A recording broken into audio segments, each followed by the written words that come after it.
The Michael Berry Show. Yesterday, I read to you from an article by Spencer Lindquist at the Daily Wire. The headline was Colony Ridge gave Greg Abbott $1.5 million.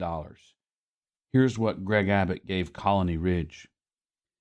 The outrage over this story is no longer the colonia just outside of Houston, is no longer the business practices of Colony Ridge. It is that the Republican governor and state senator Brandon Creighton were seemingly doing favors for these people and receiving cash in exchange. Not the sort of thing we voted for. Isn't it odd that no local newspaper seemed to be picking up this detail? I think Spencer Lindquist is based in Nashville. Spencer, welcome to the program, sir. Thank you very much. Glad to be with you. When you and I first spoke, I seem to have lost a sense of time. I don't know if it was a year or 2 years ago, and I don't know if you remember, but you were relatively new onto this beat, but you were hot and heavy, and you have stayed on it. I don't know what else you've done in the meantime, but everything you do on this, I get flagged, and you stayed on this story pretty heavily, which is what it takes to uncover this sort of detail. How long have you been working on this story? Well, thank you. We first visited this development. We drove through it. We flew over it in a helicopter in what I believe was early August of 2023. And then about a month later, in mid-September, we released our first investigation on Colony Ridge. And that was really a table setter. It gave us, it gave the country a picture of what Colony Ridge is, its scale. It covers 34,000 acres, roughly 60 square miles. And we documented the business practices that are specifically engineered to attract illegal aliens. But one of the questions that we had after that investigation, and a question that I think everybody's had since that investigation, is why did the developer Trey Harris give $1.5 million collectively with his wife to the governor of Texas, Governor Greg Abbott? And the story that we have now, I think, paints a very good picture of why he may have given that money and what he may have and what he received from the governor, from the governor's office, and how it helped to boost the development and its growth. And let's talk about those details. Spencer Lindquist, the Daily Wire. The piece is entitled Colony Ridge gave Greg Abbott $1.5 million. Here's what Greg Abbott gave Colony Ridge. I read some of the piece yesterday, but Trey Harris has a meeting with the governor and Trey Harris's wife. See, to me, that raises more flags than Trey Harris just writing the check. Who's going to pretend that his wife giving the check is not him giving the check, and why did you need to do that? You already know the optics are bad, or Abbott's people know the optics are bad. And then they have a meeting with the governor, and the governor sends not one, not two, but 3 letters to the federal government seemingly advocating for this opportunity zone for Trey Harris. That seems out of line, but what are the advantages of having this opportunity zone, Spencer?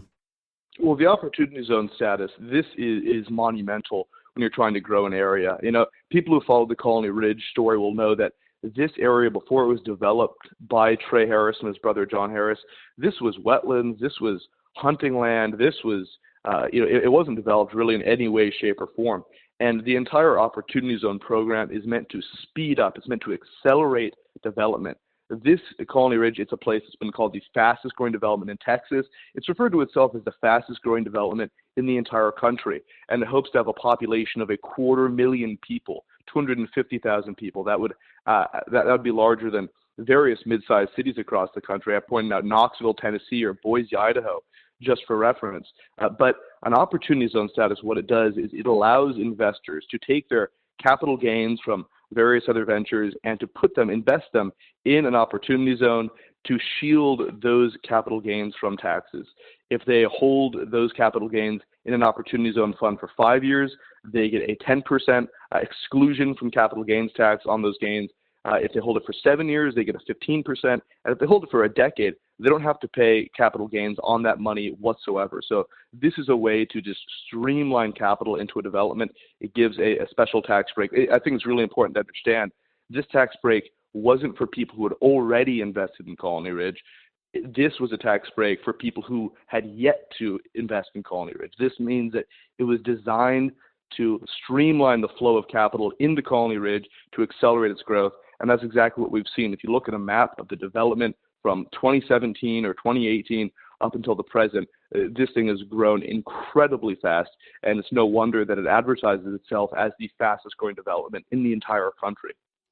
They also advertise themselves, as you noted, with the red block around it as being part of an opportunity zone, exclamation mark. Was that a pitch deck or a prospectus to investors, or was that to the general public? I wasn't clear on that. So those listings were, there's two different listings. There's one for commercial land and there's another for industrial land. So this isn't just an individual who wants to buy a home for their own, just to live in. This isn't for somebody buying a personal residence. This is for large companies that are looking to move into the area. So this is a way to lure outside investment. And we know that one of the companies that appears to have invested after the opportunity zone is that real estate company that employs Senator Brandon Creighton, the Signorelli company.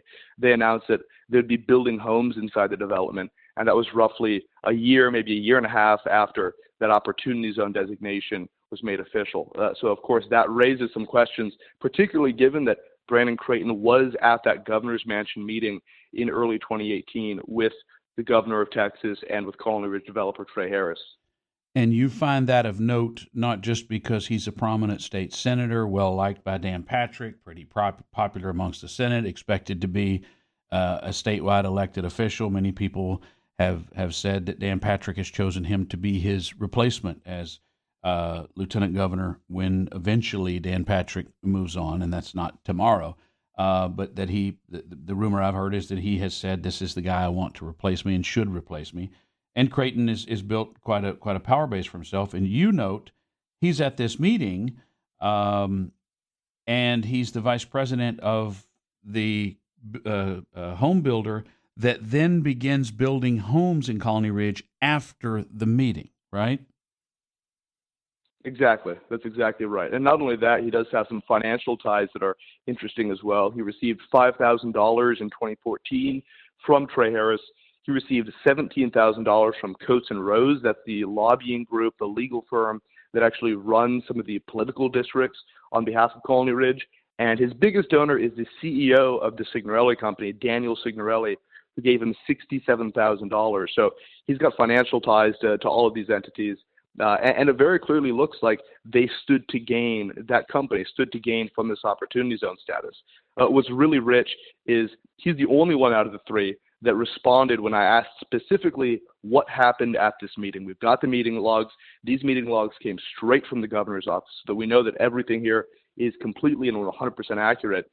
What happened at this meeting? What did you guys talk about? You guys met for an hour and a half. Hold right there. He told us that Spencer Lindquist with the Daily Wire, who broke this story and has been on this story for quite some time, the Colony Ridge story, coming up.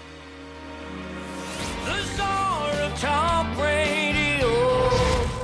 Colony Ridge being the colonia east of Houston in Liberty County that has reached national fame with all the deportations when they began under the second Trump administration. And Spencer has done real, thorough, quality, groundbreaking journalism on this subject, and he's our guest. His latest piece creating quite a ripple with the headline, Colony Ridge gave Greg Abbott $1.5 million. Here's what Greg Abbott gave Colony Ridge. So, Spencer, let's fast forward. Trey Harris of Colony Ridge has dinner with the governor. His wife, not him, his wife, oh, that's so clever, gives $100,000 to Greg Abbott. Then Greg Abbott immediately sends not one, not two, but three. I mean, last time I've seen anybody act like this, they were a high school kid trying to get their girlfriend on a landline. I mean, leave us alone, Governor Abbott. It's a bad look. He's going on and on and on to get this opportunity zone for Colony Ridge, which they did. Some folks will say, well, how did Greg, and I have had listeners say to me, how does Greg Abbott know what's going on there? Maybe he didn't know it was a colonia. Do you get a sense in any part of all this? I mean, at some point he jumps up and says, this is bad. We got to stop it. And Trey Harris feels betrayed. But do you get a sense anywhere along the way that there's any reference to what's going on here? Well, it's really impossible to know exactly what Abbott knew about Colony Ridge at the time. What I will say is that, Governor Abbott looks over the state of Texas. Senator Creighton, between Abbott and Trey Harris mansion. Spencer, hold on. Are you Not moving exactly. around? Because we lost you when you said Senator Creighton. It went quiet. Spencer, you area there? that from Creighton's district. I'm So sorry. this is We an lost you area when you that, first said Senator Creighton. You said Senator Creighton, and then your phone. I don't know if you're moving around or not, but your phone went out for a few seconds. Here, so Senator Creighton, what happened with him is he was also at this governor's mansion meeting between Greg Abbott and Trey Harris, and his district, it neighbors Colony Ridge. So we've asked Creighton what happened at this meeting. We asked him if he was aware of the status of Colony Ridge, and he really just told us that he didn't have a business meeting at that lunch, and he says that they discussed the history of the grounds. The history of the governor's mansion. This is a little bit hard to believe, given that it was an hour and a half long meeting, and that it was in the middle of being nominated as an opportunity zone, which of course is something that the company that he works for seized on roughly a year later when it began building homes in Colony Ridge. And he was specially invited as the senator to sit in on a meeting, and he's a vice president at that company. Exactly. Wow. Okay. Then you make reference to the siesta kickoff party. Is that the same meeting, or is that a later meeting? No, so Trey Harris actually made 4 different appearances at the governor's mansion. And he gave a total of $1.4 million, $1.5 million if you include the $100,000 that his wife gave. And by the way, both his wife and him personally, they list their occupation as the Colony Ridge Development. So we can say that this money came through Colony Ridge into Governor Abbott's hands. So this, what we saw is that there's one first meeting between the governor and Trey Harris and Senator Creighton, and that was in that was in early April of 2018. But there was 3 other times when Trey Harris made an appearance at the governor's mansion. There was the summer kickoff fiesta, which was on May 10th of 2018, and there was 2 other occasions, the most recent of which was an intimate 6-person dinner that was in December of 2020. So we've seen that he appeared a number of times and gave a string of donations, not just in one lump sum, but he kind of carried out his donations, $100,000 here, $300,000 here, and that relationship does seem to have soured. Trey Harris told the New York Times that Greg Abbott wasn't getting $1 million next year because that was just in the wake of our first investigation, which prompted Greg Abbott to take some action against the development. Also worth noting, Lieutenant Governor Dan Patrick was creating quite a stir over this. He flew over the top of it. He visited. He was making a big deal about how awful Colony Ridge was, and there's Abbott sitting over there on a stockpile of $1.5 million from the developer, probably thinking, when's the next shoe going to drop? And so at some point he comes out, and as he does, and issues a little press release that Colony Ridge is real bad, which must have been quite the punch in the gut to Trey Harris. But to be clear, there were a series of things swirling. We were talking about it. Your story hits. Dan Patrick, the other high-ranking statewide elected official, lieutenant governor, is creating a stir over it, and then Abbott's kind of in a pickle, and that's the point at which he found Jesus. Absolutely. I didn't see any form of public comments from Greg Abbott on Colony Ridge until we released our investigation in mid-September of 2023. After that, it was national news. It was covered not only on the Daily Wire and on the Morning Wire podcast that we have.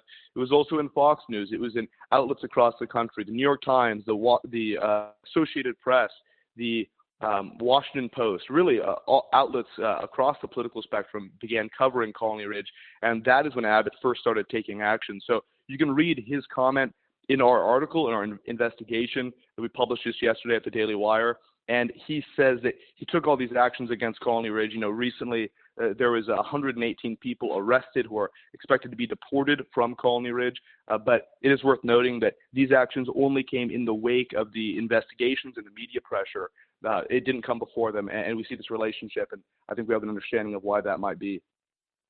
Have you looked further into what's going on at Colony Ridge today? I know the deportations hit them hard. I know that things are not well. Trey Harris was arrested and jailed in Waller County, northwest of town, for a DWI. It seems to have spiraled out of control, but do you get a sense of what's going on there now? Well, I do know that there are currently federal investigations into Colony Ridge. I know that there is still the ongoing Department of Justice lawsuit against Colony Ridge, and there's talk that there might be investigations from the IRS and the EPA and the Texas Commission on Environmental Quality. So there's a ton of scrutiny. It goes beyond media scrutiny at this point. There are various different federal agencies looking into the environmental aspects of the development.